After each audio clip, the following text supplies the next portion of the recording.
What is it that gives your life a sense of meaning and purpose? Because once you find that, it puts you in your power place. See, if you know what your life work is, I encourage you to start working on it. If you can't do it all at one time, do just a little bit of it. And if you don't know what it is that you showed up to do, if you don't know why you're here, I encourage you to find out what your purpose is here. What is the meaning of your life? What will be different? Have you ever asked yourself that question? I've done that. I remember coming from a friend of mine's funeral, and I was reflecting on how much time I had left. And I went for a walk in a park thinking about this guy whose life was so promising. And I mean, he wasn't an old guy. He was quite young, in fact. And I thought about all of the things that he said he was going to do, and he never got a chance to do those things. And I started thinking about my own life and how much time I had left to do the things that I would like to do. And at that time, I wasn't sure what my life purpose was, what my life's work was. I wasn't sure about it at that time. And I thought about it quite a lot.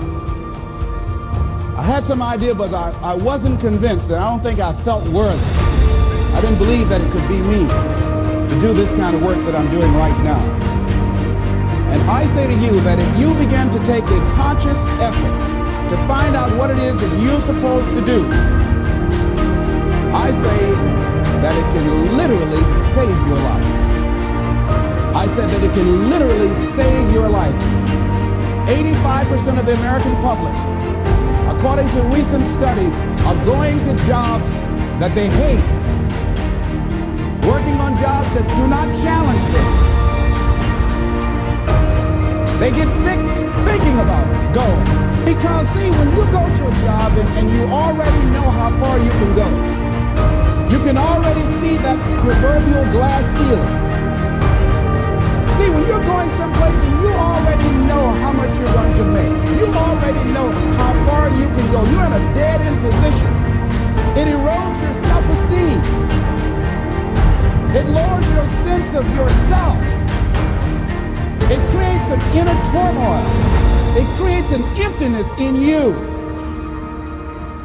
So I say that your life is worth finding what it is that you're supposed to do. And I'm not saying quit your job. I'm saying find it and do just a little bit of it. Just start working at it just a little bit, but do find out what your work is and hold on to it, and don't let your dream go. Don't let it go. See, and here's something else I want you to begin to look at. Why is it that most people don't pursue their dreams or don't do better than what they're doing if they're capable of doing it? I think that many of us don't go the next step because we don't know what to do yet. And I say that the reason that we don't even explore the possibility of what to do is because subconsciously we don't believe that it can happen for us, and we don't believe that we deserve it. So here's what I'm suggesting. How much time do you spend working on you? How much time do you spend every day working on your dream? In the last 90 days, how many books have you read? In the last year, what new skill or knowledge have you acquired? What kind of investment have you made in you? So I'm saying that as you begin to look at where you want to go, if you want to make it today, and things are changing so fast you have to literally run to stand still, I'm saying that you've got to make some conscious effort to begin to work to develop you. Here's something else. Most people are not living their dreams because of fear, ladies and gentlemen. Fear, limited vision, and lack of self-esteem is what keep most people doing things they don't want to do. The same reason that people stay in relationships where they're abused or they're unhappy or it's unfulfilling. They can't see themselves beyond that relationship. They can't see themselves enjoying life without that person. They think that this is all that they can do. The same reason that people get stuck at a certain level in life. They can't see things being better for them. And they think that this is it and this is all they deserve. This is all they've ever seen. It's been passed on to them. And they think that this is it for them. Oh no. I'm looking what Dr. Blanton Charlie Blanton, who is a colleague of Dr. Norman Vincent Peale, what he said about fear. He said, fear is the most subtle and destructive of all human diseases. Ladies and gentlemen, fear kills dreams. Fear kills hope. Fear puts people in the hospital. Fear can age you. Fear, ladies and gentlemen, can hold you back from doing something that you know within yourself that you are capable of doing, but it will paralyze you. And it seems like you're in a hypnotic spell. And I ask you a question, what is the benefit? What's the benefit of allowing fear to hold you back? What's the benefit of giving up on yourself, of not stepping out on life and taking life on? What is the benefit for you? What's the plus in that?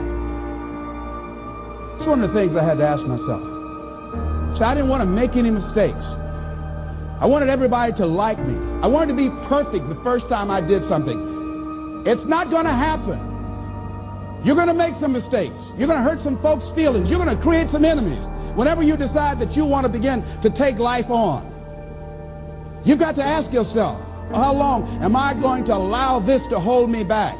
I like what Zig Ziglar says. He said, fear is false evidence appearing real. That is an illusion that we create in our mind. It is a state of mind that can be changed. So let's look at how we can begin to take some steps to restructure that fear, to begin to expand our visions of ourselves, to begin to increase our self-esteem. Webster said that self-esteem means confidence and satisfaction in oneself. Look at your life right now. Whatever you've done up to this point in time, your life is working. Whatever you have produced, it came out of you as a result of the kind of person that you have become. It's a result of your choices. It's a result of your consciousness.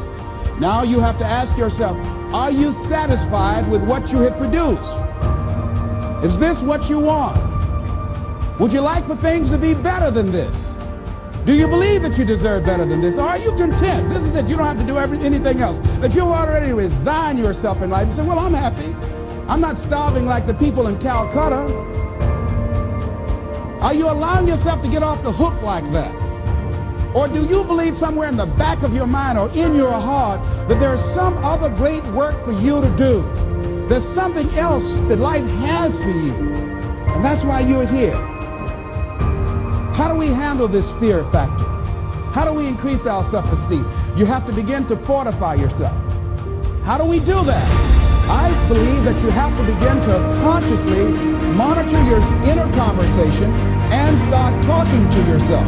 Start building yourself up. Sometimes the only good things you will hear about you are the things that you say to you. So I'm saying learn to be your own booster. Start building yourself up. Start encouraging yourself. Start saying, I can do this. I can make this happen. When I started thinking about becoming a speaker, I said, yes, I can do this.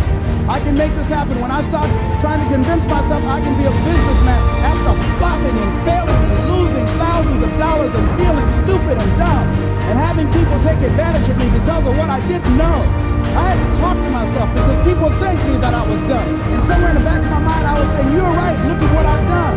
I had to say, no, Les. Hey, come on, man, get yourself together.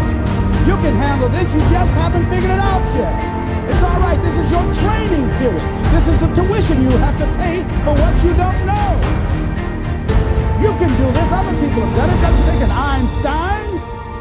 Get you some people that can teach you some stuff that you don't know. Get you some people that have done it successfully and learn from them. Take some seminars, workshops, read some books on how to manage a business. Change the way you see yourself and begin to tend to the personal details. Understand that nobody's going to take care of your business better than you. And when I start changing that kind of mindset of beating myself up because of my mistakes and start looking at the possibility of my doing better, of my making the adjustment that would enable me to do what I want to do successfully, things begin to change. And I say, stop beating up on yourself. You do it. I know you do it. I've done it. It's a natural inclination for us to put ourselves down. See, we are born negative, I think, in a negative consciousness because we live in a negative world. Here's some other things, ladies and gentlemen. Begin to guard your mind against negative programming, like turn off the television. Don't watch the news. So you've got to guard the kinds of things that you put in your mind. See, if you don't program your mind will be programmed, because human beings are goal-oriented. That's why we die of broken hearts early. That's why we're running through life to early graves. We're going through life, ladies and gentlemen, and I think that Henry David Thoreau said that most men live in quiet desperation. Most of us go through life running scared. So we created this in our minds, false evidence appearing real. We made it real in our minds. That's why Churchill said there's nothing to fear but fear itself. That's the destructive monster. So turn off things that can contribute to your fear. Turn a deaf ear to people that all they can do is talk about how negative things are, because they have bought into the consciousness of the world. Start attending workshops, seminars, listening to tapes on a daily basis to begin to recondition your mind, to retrain your thinking. Faith comes by what? Hearing and hearing and hearing. Listen to things that can empower you, that can enable you to create a new reality for yourself, and a new life for yourself. You might appear to be strange around most people. You know, most people think you're strange if you're happy today. See, these people have not found their purpose in life. That's why they're grumpy. That's why they're miserable. That's why they're so negative. They're hurting and they want to hurt other people. So start practicing using programs for your mind. Seminars, books, workshops. Keep a journal. Record your thoughts. What's happening with you? Every day when you get up, have a journal near you. See, ladies and gentlemen, we get 3 to 4 thoughts a year that if we would act on those thoughts, it could change our life. What idea are you setting on? Write your ideas down. And then, once you get that idea, take the leap. Take the leap. See, it's out here in the universe. If you don't take the plunge, I guarantee you, somebody else will. Take the plunge. Go into action. And ladies and gentlemen, you will be surprised at how things will come together. You'll be surprised. Now, you're going to have some difficult challenges. I can tell you that now. Be aware of that. Things are not going to work out exactly right. For a time, they will, sometimes. And that's when life is just playing a game with you. I want you to feel good and relax. But ladies and gentlemen, go into action with your dream. And don't avoid where the fights are. Get in the midst of the fight. Get knocked down so you can learn how to fight, so you can hold your position. See, most people don't get out in the arena of life because they don't want to fight. Most people don't get out there because they don't want to get knocked down. They don't want to be dropped to their knees. But see, you're going to be dropped whether you're on the field or whether or not you're sitting on the sidelines. You're going to be dropped. So at least get dropped for something. See, that's how most people are spectators in life. You don't want to be a spectator.